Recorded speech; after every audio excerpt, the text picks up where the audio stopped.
Welcome to DPM LRDI 147। देखते हैं आज का सेट में क्या है।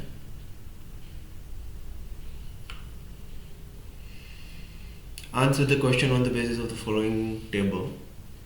पर capita availability of tea in चाय देश इज दे दिया है 487 464। ये पर कैपिटा अवेबिलिटी है, ठीक है।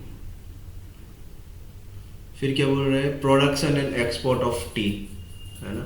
ये जो रेड वाला है वो ऑफ कोर्स प्रोडक्शन है, ये वाला एक्सपोर्ट है। सीधी बात है, लिखा नहीं होता तो भी हम जान लेते क्योंकि प्रोडक्शन ज़्यादा होता है एक्सपोर्ट से, है ना। क्योंकि जितना प्रोड्यूस हुआ उससे ज़्यादा एक्सपोर्ट कैसे कर पाएगा कोई बंदा, है ना। तो इसलिए एक्सपोर्ट कम होगा, प्रोडक्शन ज़्यादा होगा, ठीक है। वो नहीं लिखा होता तो भी दे देते। Availability is defined as production less export. मतलब क्या होगा, अवेबिलिटी का मतलब क्या होता है। अवेबिलिटी मतलब प्रोडक्शन माइनस एक्सपोर्ट। मतलब मान लो कि 400 का प्रोडक्शन है, 200 उसने एक्सपोर्ट कर दिया, तो अभी जो 200 में 200 जो बचा है वो खाने के लिए काम आएगा, वो अवेबिलिटी बोलेंगे, देश में खाने के लिए काम आएगा। फिर अब देश में मान लो कि टोटल 200 की जनसंख्या है, पॉपुलेशन है ना। तो ये 200 में बटेगा तो 1 ग्राम पर पर्सन आएगा। तो इसको क्या बोलेंगे, पर कैपिटा अवेबिलिटी। यहाँ पर कैपिटा अवेबिलिटी देखो ग्राम्स में दे दी गई है ना, ये मिलियन केजी में है, ठीक है। तो ये इस तरह से ये पूरा ग्राफ होता है, ठीक है। क्वेश्चन क्या है, in which year during the period 1996 1999 1996 बोला है ना, वरना मतलब क्या हुआ 1995 का डेटा हमारे काम का नहीं है। वॉज चाय देश export of tea as proportion of tea produce is highest, है ना। Export as proportion of produced, मतलब export divide by produce. Highest किसका है ये पूछा है, 1996 1997 1998 और 1999, ये सब का डेटा हमको निकालना पड़ेगा, ठीक है। 1996 में 561 प्रोडक्शन है, 189, तो प्रोडक्शन इज व्हाट 561 189 डन। 587 209 587 209, ठीक है। फिर 645 215 645 215, फिर 660 220 220 660 डन, ठीक है। तो ये सब का अगर मैं निकालूँ तो ये कितना है 33% होता है, ये कितना होता है 35% होता है, इसका मिनिमम कितना होता है, ये करीबन 33% होता है, ये भी करीबन 33% ही होता है, डन। तो इसमें हाईएस्ट पूछा, highest is what 1997, option B, ठीक है, सीधा है यहाँ। तो which of the following years was the population of chai देश is lowest. Population of chai देश कैसे निकालते हो, हाँ।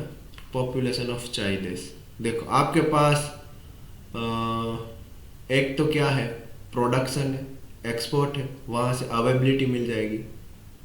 अवेबिलिटी है, अवेबिलिटी डिवाइड बाय पॉपुलेशन करोगे, है ना।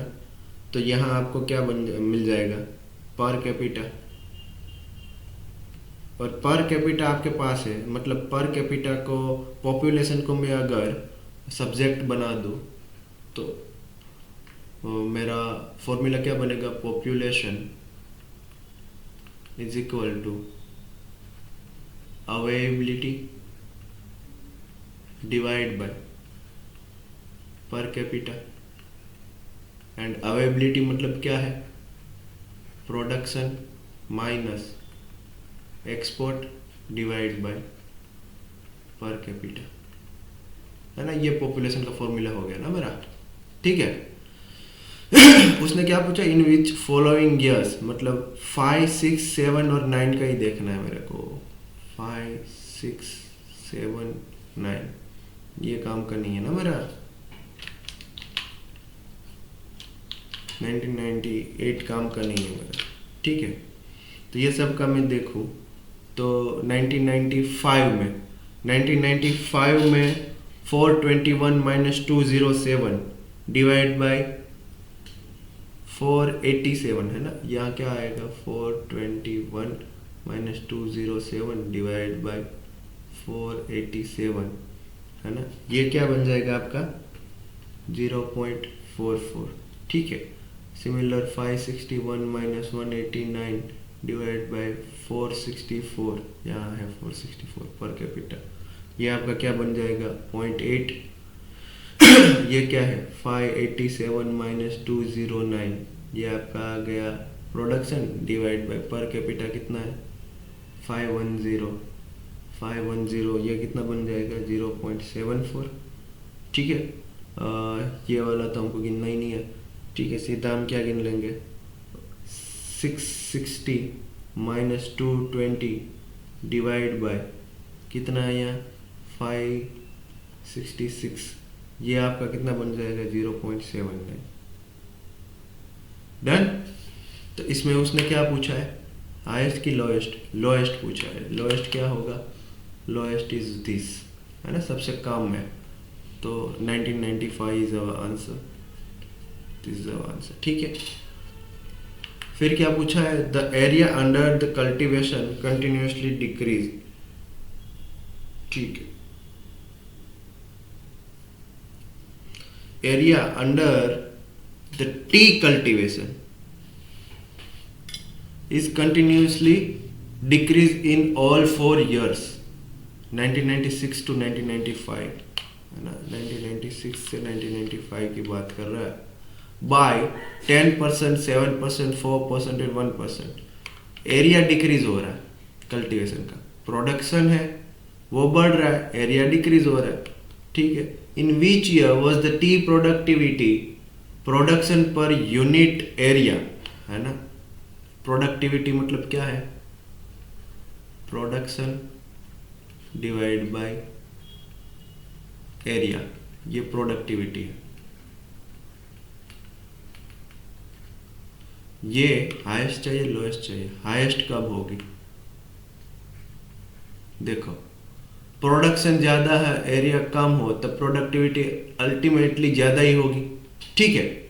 यहां देखो आप प्रोडक्शन 1996 से 660 तक बढ़ता जा रहा है, और सामने उसने बोला है कि कल्टीवेशन का जो एरिया है वो कंटिन्यूसली डिक्रीज हो रहा है ना, पहले 10%, 7%, 4%, 1% ऐसे कंटिन्यूसली डिक्रीज हो रहा है, और एरिया डिक्रीज हो रहा है। ठीक है, ये एरिया डिक्रीज हो रहा है, मतलब ये वाला जो 1999 वाला जो ईयर है यहाँ सबसे मैक्सिमम प्रोडक्टिविटी होगी, क्योंकि वहाँ एरिया यहाँ से डिक्रीज होता हुआ जा रहा है, सामने प्रोडक्शन इंक्रीज हो रहा है, तो प्रोडक्शन ज़्यादा होगा एरिया कम होगा उसमें है ना, तो प्रोडक्टिविटी अपने आप ज़्यादा होगी। हमने देखा ना प्रोडक्शन ज़्यादा हो एरिया कम हो, उस साल में प्रोडक्टिविटी ज़्यादा होगी, तो 1999 इज द आंसर। यहाँ तो कैलकुलेशन करने की कोई ज़रूरत नहीं है, सिंपल लॉजिक है।